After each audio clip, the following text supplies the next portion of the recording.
ठीक है, चलिए कुछ लोग पकड़े गए। क्या ये पूरा मामला, किस तरह से पुलिस ने कार्रवाई की, क्या कुछ? ये 25 जून को जो सीसीएल के महाप्रबंधक कार्यालय के एक कर्मी के मोबाइल पर एक धमकी भरा मैसेज आया था और इसमें यह था कि भाकपा माओवादी के मनोज जी के नाम से एक थ्रेटनिंग दी गई थी कि आप 1 करोड़ रुपया दीजिए लेवी के रूप में भाकपा माओवादी संगठन को।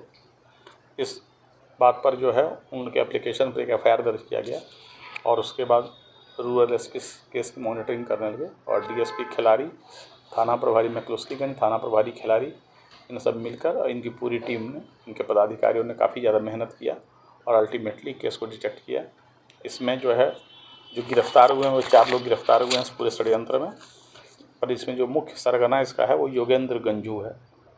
योगेंद्र गंझू पूर्व में भाकपा माओवादी का सब जोनल कमांडर रहा हुआ है और यह उस कांड में भी शामिल था जिसमें एक पुलिसकर्मी के पेट में चीर करके बम डाला गया था। उस केस का ये एक्यूज है।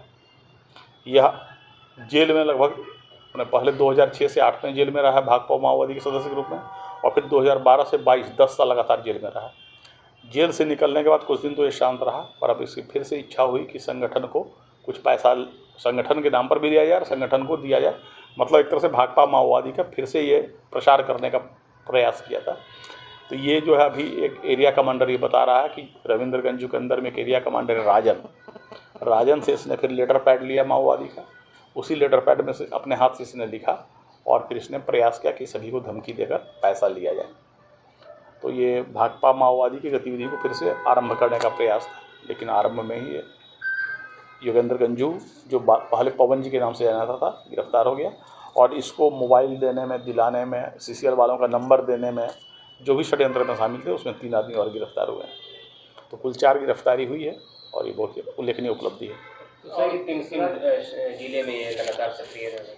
ये मुख्यतः जो है जो हमारा बॉर्डरिंग इलाका है, हमारे यहाँ कुछ ईंट भट्ठे वाले को, कुछ सीसीएल के कई कर्मी को और आसपास के एरिया जो हमारा हजारीबाग है उस एरिया में ये कार्य करता है। अब जो 3 और है जो नंबर वगैरह प्रोवाइड करवाया उसका क्या सर, उसमें पहले भी मतलब उन लोगों ने ही षड्यंत्र बनाया कि ये भाकपा माओवादी का है तो कोई आदमी तो चाहिए। तो एक ने मोबाइल का सिम अरेंज किया, 10,000 रुपया देकर सिम खरीदा। इससे अर्थ है कि क्रिमिनल एक्टिविटी लोग के दिमाग में थी।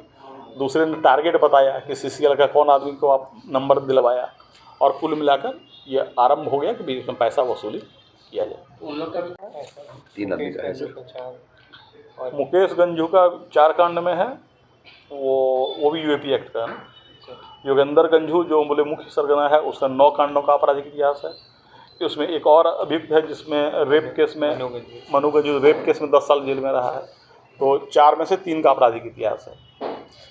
और ये योगेंद्र गंजू पवन जी जो है, मैंने कहा कि ये बता रहा है कि ये 2006 में माओवादी संगठन में शामिल हुआ। ये वहाँ पर बोल रहा है कि स्थानीय दबंग थे बाली सिंह और समद सिंह, वह इसके पिताजी को मारना चाह रहे थे। इस नाराज़गी में संगठन में शामिल हुआ और वहाँ पर एरिया कमांडर, फिर सब जोनल कमांडर अरविंद जी का ये प्रमुख आदमी था। उस दिन भी जो बोले कि कटिया में जो घटना घटी थी उसमें अरविंद जी को स्पॉट पर ले जाने वाला यही आदमी था। ठीक है।